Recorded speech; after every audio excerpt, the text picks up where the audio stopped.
Hello good morning friends. Daily current affair में आपका स्वागत है। दोस्तों आज हम लोग बात करने वाले हैं 26 अक्टूबर के करंट अफेयर के बारे में, जो कि आज पार्ट 9 होने वाला है। ठीक है, आज का पहला क्वेश्चन है कि हाल ही में किस कंपनी ने अपने स्वदेश निर्मित विक्रम 1 रॉकेट का अनावरण किया है। विक्रम 1 रॉकेट का अनावरण किया है, कौन सी कंपनी है? ऑप्शन देखते हैं। Option number A ISRO, option number B DRDO, option number C Skyroot Aerospace, option number D NASA. इसका जो सही आंसर होगा ऑप्शन नंबर सी होगा, स्काई रूट एरोस्पेस। ठीक है, अब हम जान लेते हैं थोड़ा सा स्काई रूट एरोस्पेस के बारे में। ठीक है, इन्होंने अभी क्या किया है, एक रॉकेट का अनावरण किया है। अच्छा, उस रॉकेट का नाम क्या है? उस रॉकेट का नाम है विक्रम 1। क्या नाम है?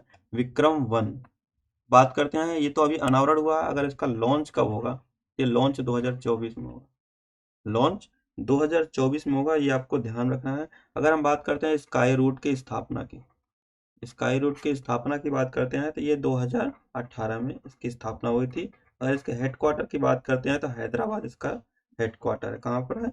हैदराबाद इसका हेडक्वार्टर है, ये आपको ध्यान रखना है। अगर हम बात करते हैं विक्रम 1 की, ठीक है, अगर हम विक्रम 1 की बात करते हैं, ये किस प्रकार का रॉकेट है? यह एक प्रकार का all carbon fibre body rocket है, ये आपको ध्यान रखना है। ऑल कार्बन, ठीक है, फाइबर बॉडी रॉकेट, ये आपको ध्यान रखना है। अच्छा, अगर इसका काम क्या है, इसका जो वर्क है, ये वर्क क्या है, इसका काम क्या है? कई उपग्रह को कक्षा में स्थापित करना इसका लक्ष्य है। ठीक है, कई उपग्रह को कई उपग्रह को कक्षा में स्थापित करना स्थापित करना करना इसका काम है, ये आपको ध्यान रखना विक्रम। अच्छा, बात करते हैं पिछले साल यानी कि 2022 में ही यही same company Skyroot space agency ने एक और रॉकेट बनाया था स्वदेश निर्मित। उसका नाम क्या था? उसका नाम था विक्रम यश। क्या नाम था? विक्रम यश। ये भी इंपॉर्टेंट है, आपको ध्यान रखना है। अगर हम बात करते हैं इसरो की, ठीक है, इंडियन स्पेस रिसर्च ऑर्गेनाइजेशन, इसकी स्थापना कब हुई थी? 15 अगस्त 1969 में हुई थी, ये आपको ध्यान रखना है। अगर इसके हेडक्वार्टर की बात करते हैं तो इसका हेडक्वार्टर है बेंगलुरु। कहाँ पे है? बेंगलुरु है, ये आपको याद रखना है। डीआरडीओ की बात करते हैं, डिफेंस रिसर्च एंड डेवलपमेंट ऑर्गेनाइजेशन है। इसका जो स्थापना हुई थी 1958 में हुई थी। ठीक है, इसका जो हेड क्वार्टर है वो कहाँ पे है? नई दिल्ली में। ठीक, कहाँ पे है? नई दिल्ली में है, ये आपको ध्यान रखना है। अगर हम बात करते हैं नासा की, the national aerospace space administration, इसका फुल फॉर्म होता है। अगर इसका हेडक्वार्टर की बात करते हैं, इसका हेडक्वार्टर कहाँ पे है? इसकी राजधानी वाशिंगटन डीसी में है। ठीक है, कहाँ पर है? वाशिंगटन डीसी में है। अगर इसकी स्थापना की बात करते हैं तो स्थापना कब हुई थी? ये 1958 में इसकी स्थापना हुई थी, ये आपको ध्यान रखना है। ये अमेरिका की है, ये भी आपको याद रखना है, क्योंकि अमेरिका की राजधानी है, वाशिंगटन डीसी है, यहीं पर इसका हेडक्वार्टर है। ये तो रहा पहला क्वेश्चन। नेक्स्ट क्वेश्चन पे चलते हैं। नेक्स्ट क्वेश्चन हमारा है कि हाल ही में राष्ट्रीय चुनाव आयोग द्वारा किसे राष्ट्रीय आइकन बनाया गया? ठीक है, हर बार चुनाव होता है, अभी हाल ही में 5 राज्यों में चुनाव होना है, तो एक किसी न किसी को राष्ट्रीय आइकन बनाया जाता है। तो सबसे पहले ऑप्शन देख लेते हैं हम लोग। Option number A Sachin Tendulkar, option number B Rohit Sharma, option number C Rajkumar Rao, option number D Allu Arjun. ठीक है, अब हम बात करते हैं नेशनल आइकन की। किसकी बात करते हैं हम? नेशनल आइकॉन की। नेशनल आइकॉन, अगर हम बात करते हैं नेशनल आइकॉन, ये कौन जारी किया है अभी? तो ये बात जारी किया है निर्वाचन आयोग ने। किसने? निर्वाचन आयोग ने, इलेक्शन कमीशन ने। ठीक है, इलेक्शन कमीशन ने। अच्छा, अगर हम बात करते हैं किसको बनाया गया है इस बार का आइकॉन, राष्ट्रीय आइकॉन किसको बनाया गया है? राजकुमार राव को। किसको? राजकुमार राव को बनाया गया है, ये भी आपको ध्यान रखना है, राजकुमार राव को। अच्छा, राजकुमार राव हैं क्या? ये क्या है? यह एक प्रकार एक एक्टर है, ठीक है, फेमस एक्टर है, यह एक एक्टर है, ये भी आपको ध्यान रखना है। अच्छा, 5 राज्यों में चुनाव होने हैं जिनके राष्ट्रीय आइकन राजकुमार राव है, वो 5 स्टेट का है। तो पहला हम देख लेते हैं। पहला हमारा छत्तीसगढ़ है। दूसरा हमारा है मिजोरम। ठीक है, मिजोरम में चुनाव होना है अभी। अच्छा, अब तीसरा क्या है? तीसरा हमारा है तेलंगाना। और चौथा हमारा है तेलंगाना के बाद राजस्थान और उसके बाद एमपी।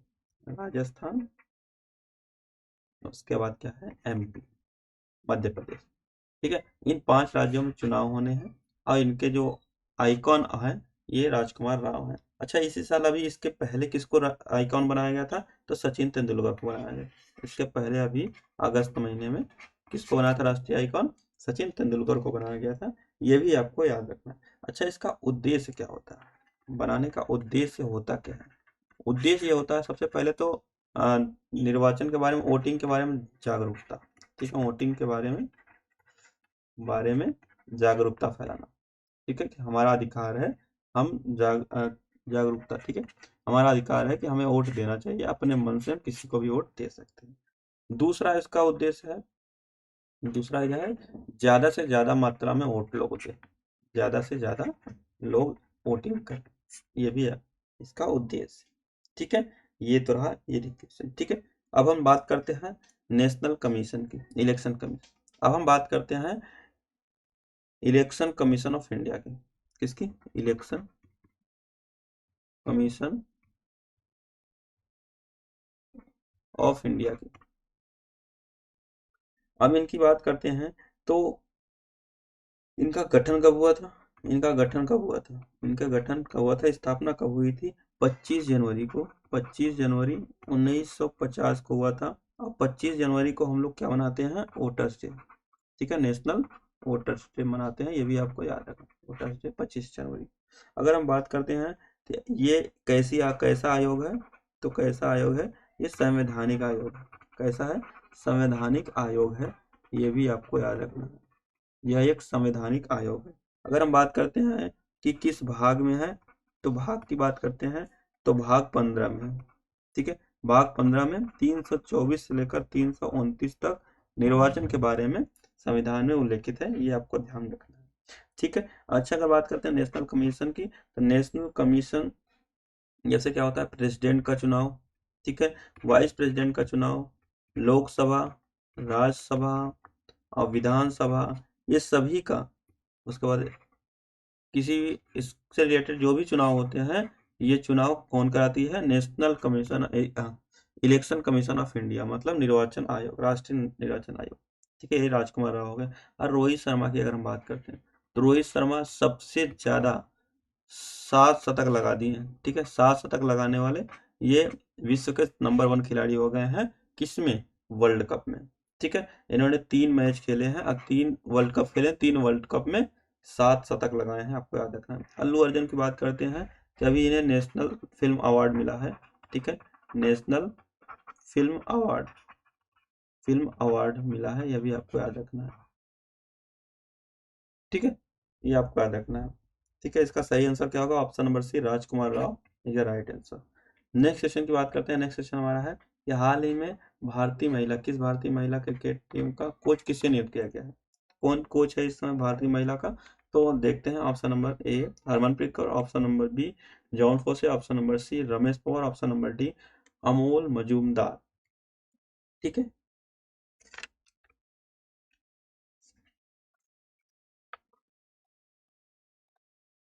अब हम बात करते हैं थोड़ा सा अमोल मजूमदार के बारे में, ये है क्या?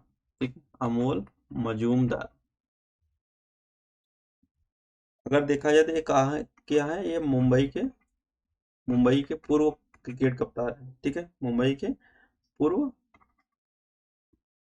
क्रिकेट कप्तान।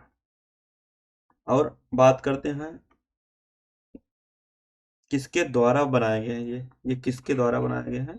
किसके द्वारा ये बनाए गए हैं? कोच ये बीसीसीआई के द्वारा बनाए गए हैं, ये भी आपको याद रखना है। अच्छा, अगर बात करते हैं इनसे पहले पहले कौन थे? इनसे पहले रमेश पवार थे। रमेश पवार, इन्होंने 2022 में इस्तीफा दे दिया था। उसके बाद नेक्स्ट बनाया गया किसे? ऋषिकेश कानितकर को। किसे बनाया गया था? ऋषिकेश कानितकर कानितकर को, इनको बनाया गया था। और अभी हाल ही में इसको बनाया गया, अनिल मजूमदार को अभी प्रेजेंट टाइम में बनाया गया है, ये भी आपको याद रखना है, महिला का कोच।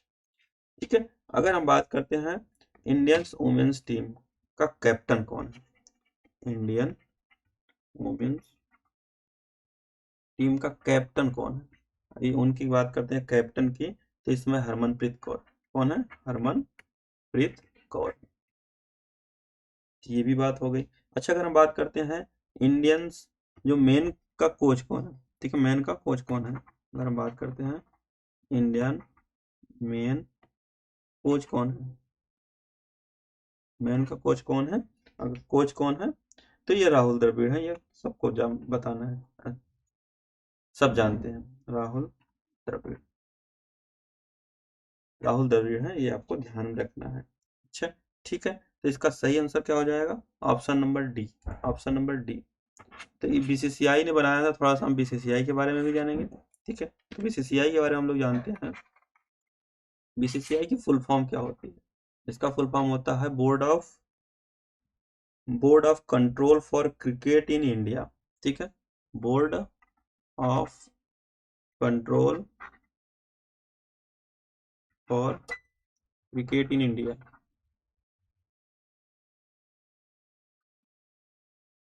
ठीक है, अगर बात करते हैं इनकी स्थापना की, तो इनकी स्थापना कब हुई थी, इनकी स्थापना हुई थी 1928, स्थापना कब हुई थी, 1928 में इनकी स्थापना हुई थी, ये भी आपको याद रखना है। और अगर बात करते हैं हेडक्वार्टर कहाँ पे है इनका, ये हेडक्वार्टर है मुंबई, क्रिकेट की सबसे बड़ी संस्था है, ये भी आपको याद रखना है।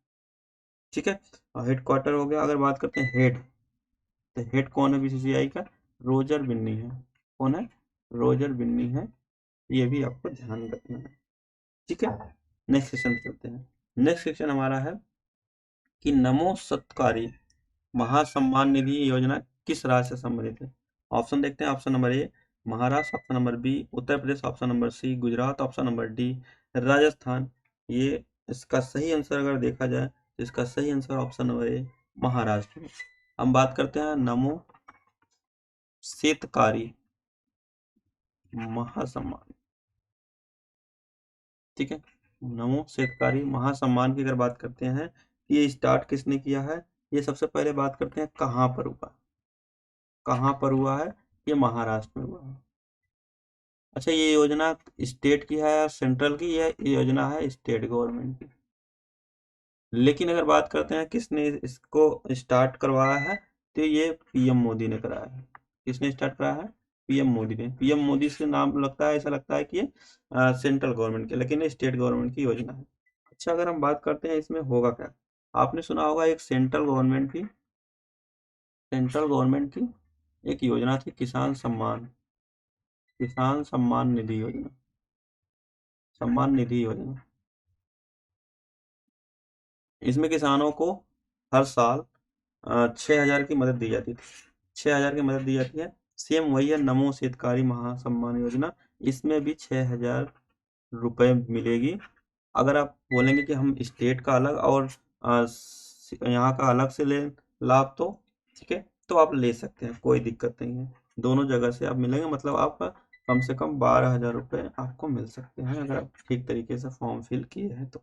ठीक है, ये महाराष्ट्र गवर्नमेंट ने शुरू किया है नमो शेतकारी सम्मान निधि योजना। इसमें लागत की बात करते हैं तो लागत कितनी लगेगी, 720 करोड़ की। ठीक है, 720 करोड़ की लागत इसमें लगने वाली है, लेकिन ये सेंट्रल गवर्नमेंट की, ये स्टेट गवर्नमेंट की, आपको याद रखना है। ठीक है, उत्तर प्रदेश की बात करते हैं। उत्तर प्रदेश की राजधानी क्या है, लखनऊ। ठीक है, लखनऊ। अगर महाराष्ट्र की बात करते हैं तो मुंबई, और इधर गुजरात की बात करते हैं तो गांधीनगर, गांधीनगर। और राजस्थान की बात करते हैं तो जयपुर की राजधानी है, ये भी आपको याद में रखना। ठीक है, नेक्स्ट सेशन की बात करते हैं, तो नेक्स्ट सेशन क्या है, पांचवा, कि हाल ही में यूरोपीय संघ और भारत का संयुक्त नौसैनिक अभ्यास कहाँ पर आयोजित हुआ था। ऑप्शन नंबर ए अदन की खाड़ी, ऑप्शन नंबर बी गिनी की खाड़ी, ऑप्शन नंबर सी फारस की खाड़ी, ऑप्शन नंबर डी बंगाल की खाड़ी। इसका सही आंसर होगा ऑप्शन नंबर बी। ठीक है, गिनी की खाड़ी में ये अभ्यास हो रहा है। ठीक है, इसमें यूरोपियन यूनियन और प्लस इंडिया दोनों मिलके ये अभ्यास कर रहे हैं। ये कहाँ पे है, ये साउथ अफ्रीका में है, ये आपको ध्यान रखना है। साउथ अफ्रीका महाद्वीप, साउथ अफ्रीका देश में नहीं। ठीक है, बंगाल की खाड़ी कहाँ पे है, इंडिया के ईस्ट में। ये भी आपको याद रखना है। अच्छा, अगर हम बात करते हैं ईयू की, ठीक है। अच्छा, हम बात करते हैं किसकी, ईयू की।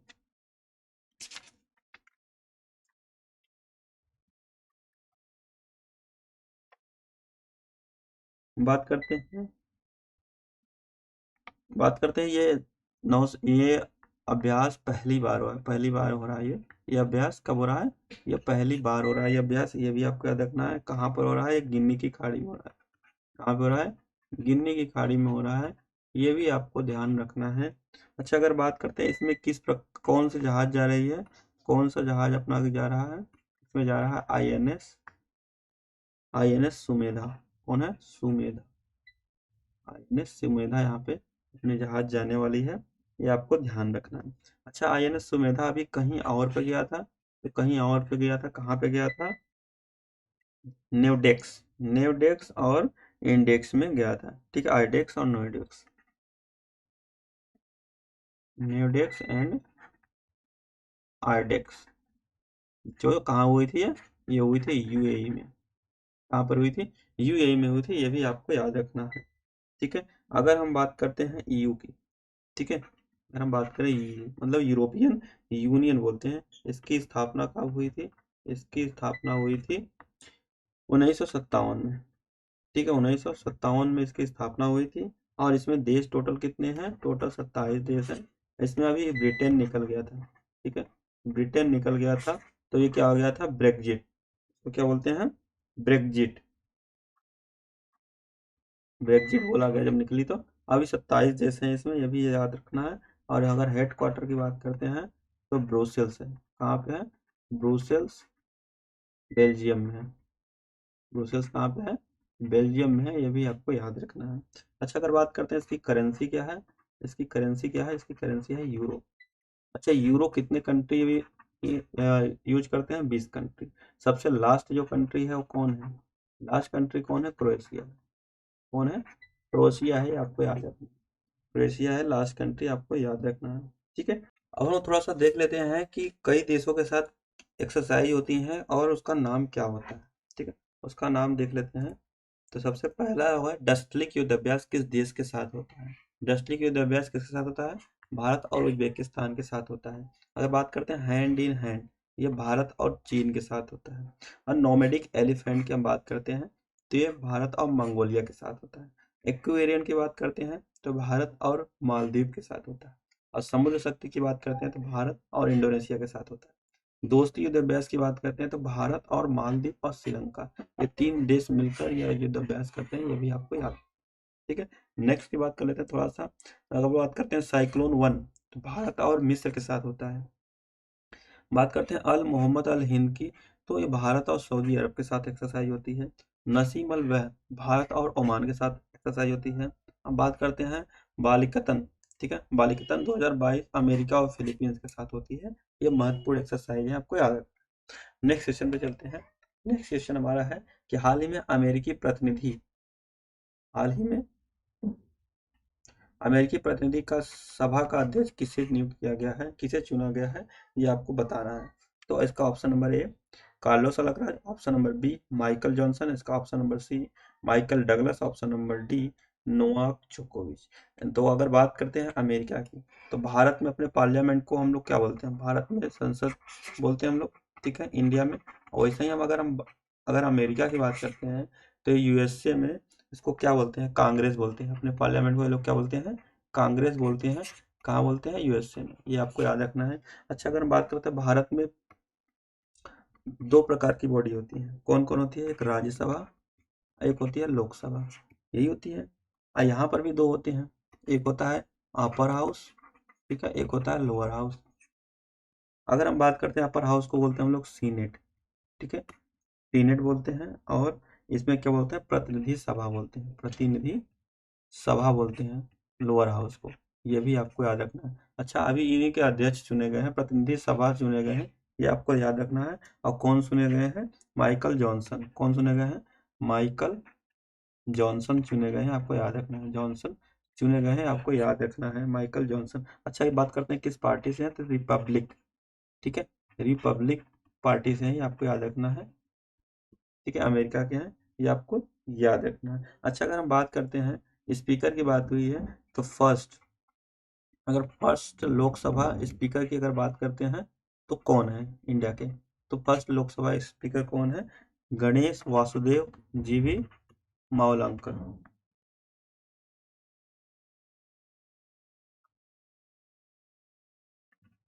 मावलंकर है, ये आपको याद रखना है, जीवी मावलंकर। ठीक है। अगर हम बात करते हैं फर्स्ट फीमेल की बात करते हैं, अगर हम फीमेल में बात करते हैं स्पीकर कौन है, तो फर्स्ट फीमेल स्पीकर कौन है? तो फर्स्ट फीमेल इसका मीरा है। ठीक है, कौन है? मीरा है, ये आपको याद रखना है। अगर हम बात करते हैं प्रेजेंट टाइम में कौन है, प्रेजेंट टाइम में स्पीकर कौन है लोकसभा का? ठीक है, लोकसभा का स्पीकर कौन है? तो कौन है, आप फटाफट बताइए। इस समय कौन है? इस समय की बात करते हैं, ओम बिरला है। ठीक है, ओम बिरला है, आपको याद रखना है। ओम बिरला इस समय लोकसभा के अध्यक्ष हैं, ये आपको याद रखना है। अच्छा, ठीक है। अगर हम बात करते हैं कार्लोस अल्कराज, ये क्या है? आपने सुना होगा कि 4 प्रकार के ग्रैंड स्लैम होते हैं। ठीक है, ऑस्ट्रेलियन ओपन, ऑस्ट्रेलियन ओपन, ठीक है, यूएस ओपन, और विम्बलडन ओपन। ठीक है, और एक और होता है, वो आप लोग कमेंट बॉक्स में बताइए क्या होता है। ऑस्ट्रेलियन, यूएस, विम्बलडन, और क्या होता है? एक फ्रेंच ओपन होता है, ये भी आपको याद रखना है। अच्छा, अगर बात करते हैं माइकल जॉनसन की, इन्हें स्पीकर बनाया गया है, आपको बता दिया अमेरिका के। ठीक है, इसका आंसर सही हो जाएगा बी। अब बात करते हैं माइकल डगलस की और नोवाक जोकोविच। तो अगर ये कार्लोस अल्कराज की बात करते हैं, तीनों ने अभी विम्बलडन ओपन जीता है, ये आपको याद रखना है। और अगर बात करते हैं नोवाक जोकोविच की, तो जो ऑस्ट्रेलियन ओपन है, ठीक है, ऑस्ट्रेलियन ओपन और यूएस ओपन और उसके बाद फ्रेंच ओपन, ये तीनों का खिताब किसने जीता है मेंस में? नोवाक जोकोविच ने। विम्बलडन ओपन किसने जीता है? कार्लोस अल्कराज ने। अगर बात करते हैं माइकल डगलस की, ठीक है, माइकल डगलस की बात करते हैं, तो इन्हें अभी साहित्य के लिए, इसके लिए, साहित्य के लिए माइकल डगलस को अभी पुरस्कार मिला है, नोबेल पुरस्कार मिला है, ये आपको याद रखना है। ठीक है, चलते हैं नेक्स्ट सेशन पे। इसका ऑप्शन नंबर भी सही होगा। 7वां है, एशियन पैरा गेम 2023 में ओलंपिक कोटा हासिल करने वाली सिद्धार्थ बाबू का संबंध किस खेल से है? Option number A fencing, option number B hockey, option number C cricket, option number D shooting. Fencing को हम लोग बोलते हैं तलवारबाजी। ठीक है, तलवारबाजी। बात करते हैं हॉकी, तो हॉकी है। क्रिकेट तो क्रिकेट ही है। ठीक है, क्रिकेट क्रिकेट ही बोलेंगे। शूटिंग को हम लोग क्या बोलते हैं? निशानेबाजी, निशानेबाजी। अब आप लोग फटाफट इसका आंसर दीजिए। इसका सही आंसर की बात करते हैं, सबसे सही सटीक जो आंसर है इसका ऑप्शन नंबर डी शूटिंग है। शूटिंग से संबंधित है सिद्धार्थ बाबू, ये आपको ध्यान रखना है। अच्छा, हम बात करते हैं कि पैरा एशियन गेम की, एशियन गेम की, पैरा एशियन गेम 2000 ये 22 का है, लेकिन हो कहाँ रहा है? 23 में रहा है, आपको याद रखना है। अगर बात करते हैं संस्करण कौन सा है, अगर हम बात करते हैं संस्करण कैसा है? चौथा है, ये आपको याद रखना है। कहाँ पर हो रहा है? ये कहाँ पे हो रहा है? हांगझो। कहाँ पे हो रहा है? हांगझो, चीन में हो रहा है, ये आपको याद रखना है। हांगझो चीन में हो रहा है, ये आपको याद रखना है अच्छे से, तो कोई दिक्कत नहीं होनी चाहिए। अच्छा, अगर हम बात करते हैं,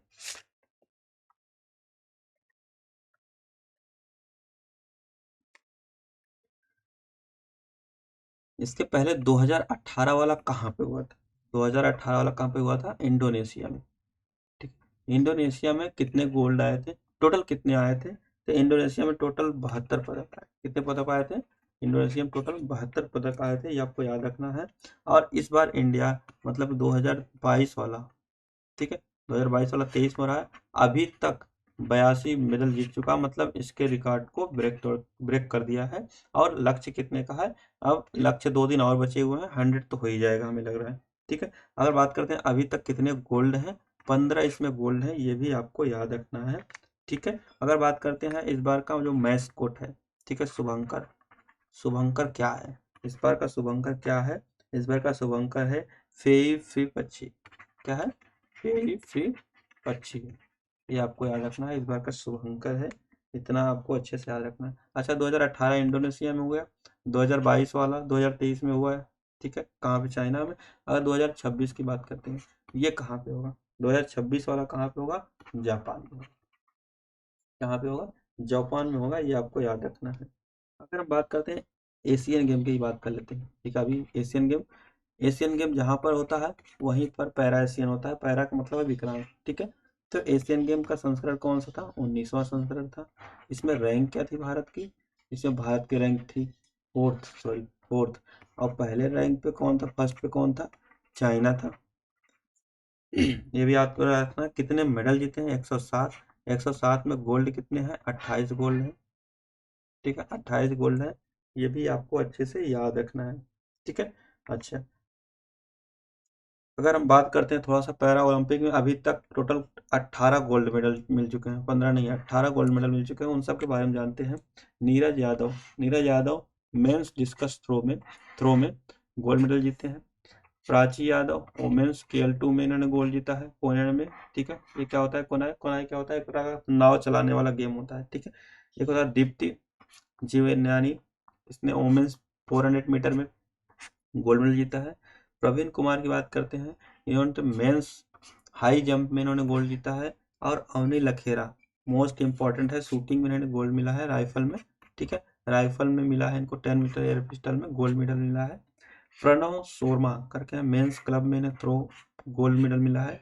बात करते हैं शैलेश कुमार की, तो मेंस हाई जंप में इन्हें गोल्ड मेडल मिला है। बात करते हैं निशांत कुमार की, तो मेंस हाई जंप में इन्हें गोल्ड मेडल मिला है। ये T67 है, T67 है, ये आपको याद रखना है।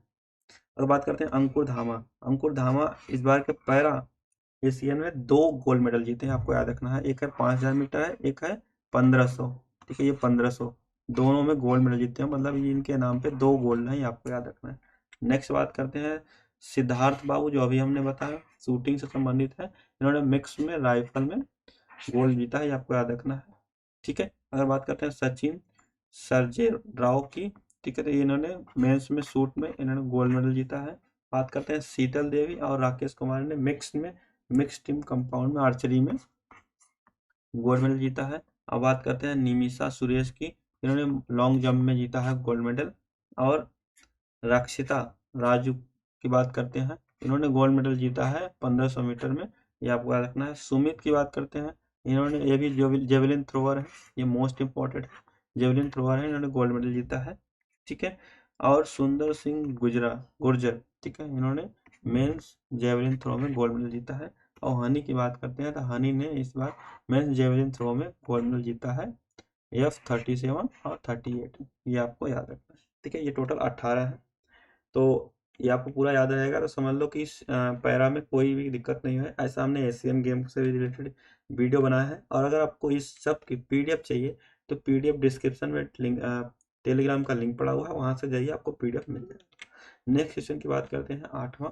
हाल ही में मध्यम रेंज की बैलिस्टिक मिसाइल गौरी का परीक्षण किसने किया है? सफल परीक्षण किसने किया है? Option number A Ghori, option number B Ghaznavi, option number C Noor, option number D Noori.